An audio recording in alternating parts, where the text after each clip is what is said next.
Бүгүнкү өтүп жаткан семинардын негизги пайдасы диний окуу жайдагы ошол медреселердеги устаздардын, ага эжекелердин билим деңгээлин көтөрүү.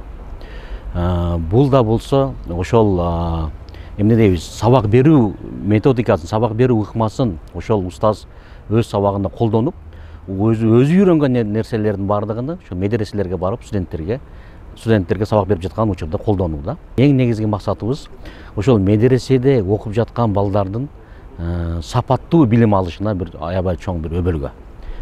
Биз ойлойбуз, бул нерсени кайра эле токтотуп калбастан бул уланып кете берсе, мейли кышында болсун, мейли жазында болсун, жана дагы башка. Былтыр мисалы үчүн акыйда сабагынан семинар өткөргөн болсок, ал эми быйыл мына азыр араб тили боюнча өтүп баратат да. Араб тилинин сабак берүү ыкмасы, сабак берүү методикасы дейбиз, ушуну туура пайдалануу. Кийин дагы келечекте жанагындай талап болуп турат, усул фихтан жана башка дагы бир хадистерден дагы ушундай бир семинарларды өткөрсөк деген максат.